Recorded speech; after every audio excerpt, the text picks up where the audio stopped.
اس کا مطلب یہ ہے کہ دنیا سب جانتی ہے، ہر چیز ان کو معلوم ہے، ان کو انڈیا کا کردار بھی پتہ ہے.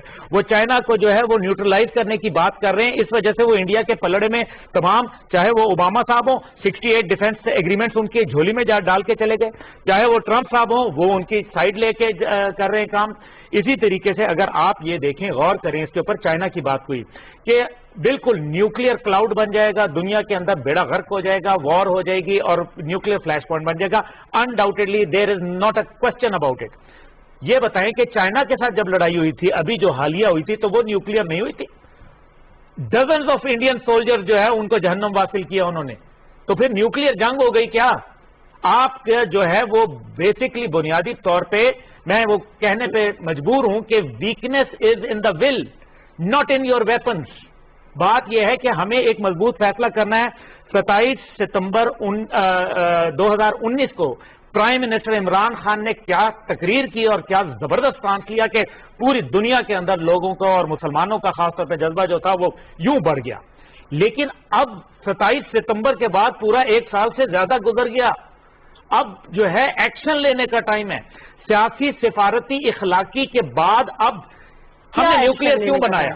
ہم نے نیوکلیئر کیوں بنایا؟ ہم نے نیوکلیئر اس لیے بنایا تھا نا کہ ہمیں اپنے ملک، ہمارا چھوٹا تھا، ہمارے پاس وسائل چھوٹے تھے، ہمارے پاس فوج چھوٹی تھی. نہیں، میں بالکل یہ نہیں کہہ رہا، نو بڈی از، کوئی بھی وائز آدمی یہ نہیں کہہ سکتا.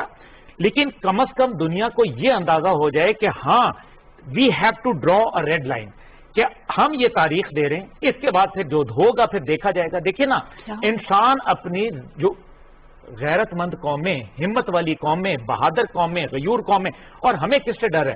ہماری فوج اللہ کا شکر ہے دنیا کی نمبر 1 فوج ہے. اسی فوج کے جو ہے وہ شہداء جو ہے وہ کشمیر کے 90% شہداء جو ہے وہ کشمیر کے بارڈر پہ. ہندوستان ہمیں جو ہے وہ لڑ سکتا ہے. ابھی یہ جو چائنا کا جو لداخ کا معاملہ ہوا تھا، we should have taken that opportunity. وہی اپرچونٹی جو بیک ان 60s ہمیں ملی تھی، یہ ہمیں پھر ایک اپرچونٹی ملی تھی. لیکن وہ جو بھی ریزنز ہے، انڈیا تقریروں سے، تحریروں سے اور جو ہے سیاسی تدبیروں سے آپ کو کشمیر نہیں دے گا. یہ بات کلیئر ہے. تو اس کے بعد پھر کیا آپشنز رہ جاتے ہیں ولی جبال صاحب؟ دیکھیں جی، یہ عبداللہ گل صاحب نے درست فرمایا.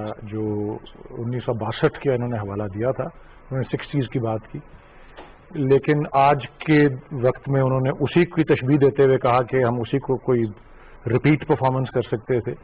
میں سمجھتا ہوں دنیا بہت بدل چکی ہے اس وقت کے مقابلے میں، اور یہ ہمیں ضرور تسلیم کرنا چاہیے اپنی غلطیوں کو دیکھ کر کہ واقعی ایک 1948 کی اس جو اپنا فوجی تصادم تھا جو قبائلیوں اور انڈین آرمی کے درمیان ہوا، جتنا کشمیر ہم نے آزاد کروا لیا، اس کے بعد اگر ہمارے پاس ایک سنہری موقع تھا کہ پورا کشمیر لبریٹ کرا لیتے، وہ واقعی 1962 میں وہ وقت تھا جب چائنا اور انڈیا کا آپس میں جو ہے سلسلہ ہوا فوجی اس کا مقابلے کا، اور وہ نارتھ ایسٹرن فرنٹیئر ایجنسی تھی نیفا، اس پہ بارڈر ڈسپیوٹ تھا، اور اس پہ جو پٹائی انڈیا کی چائنا نے، وہ وقت تھا جب پاکستان بالکل جا کے داخل ہو کے آرام سے کشمیر کو جو باقی رہ گیا تھا اس کو لبریٹ کروا سکتا تھا. بدقسمتی سے field marshal Ayub Khan, field marshal Ayub Khan اس وقت کینیڈی اور ان کی بیگم کے اس میں آ گئے کہ جی نہیں، لیکن اب ملٹری رولرز کو لیجیٹمیسی کا بڑا ہوتا ہے، بس وہ اس کے شکار ہو گئے وہ. لیکن وہ حالات واقعی ایسے آئیڈیل تھے. اس کے بعد ان کو دہرانے کی کوشش ایک آدھ دفعہ کی گئی. آئی ڈونٹ نو عبداللہ گل صاحب کارگل کے واقعے سے، جس کو لکھا تاریخ کی کتابوں میں مس ایڈونچر ہی لکھا جاتا ہے. سو اس کا یہ جو ہے، اور یہ جو کہہ رہے ہیں کہ جی یہ چائنا اور انڈیا کا چھوٹی لیول کی ایک جو ہے وہ سلسلہ تصادم ہونا لداخ، وہ ایک علیحدہ چیز ہے. فل سکیل وار جو ہے اس کا جس طرح پرائم منسٹر نے کہا، وہ پھر ایک بار ہو جائے شروع تو کہاں تک جا کے جائے گی. تو اس میں میں ابھی بھی یہی سمجھتا ہوں کہ یہ کہاں تک وہ چلی جائے گی والے معاملے کے اوپر جو ہے انٹرنیشنل کمیونٹی کو جھنجھوڑنے اور جگانے کی ضرورت ہے، کیونکہ اسی سے ہی ہم آج کل کی دنیا میں اسی سے ہی وہ والا جو ہے سلسلہ ممکن. ٹھیک ہے، بالکل ٹھیک ہے. بہت شکریہ لون نذیر صاحب نے جوائن کرنے کا. عبداللہ گل صاحب، سینیٹر صاحب، آپ کا بھی بہت بہت شکریہ. مزید مختصراً یہ کہ ہمیں ہر فورم پہ بیسیکلی اس پہ بات کرنی ہے. صرف تقدیر جس طرح سے وہ بات کر رہے ہیں عبداللہ گل صاحب تقریروں سے اپنی جگہ، لیکن بہرحال اسپیشل انوائی کی تجاویز بھی آئی ہیں یہاں پر. انٹرنیشنل فورمز کو مزید جوڑنے کی کی ضرورت ہے, مزید اپنے آپ کو کمیٹیز کو اور اپنے نیریٹو بلڈنگ کی بڑی ضرورت ہے, اور میرا خیال ہے یہ ہمارا ایک چھوٹا سا کنٹریبیوشن تھا جو آج 27 اکتوبر کے دن ہم یہ پروگرام پی ٹی وی کے فورم سے کر رہے ہیں. نادر مرزا کو اجازت دیجیے, اللہ حافظ.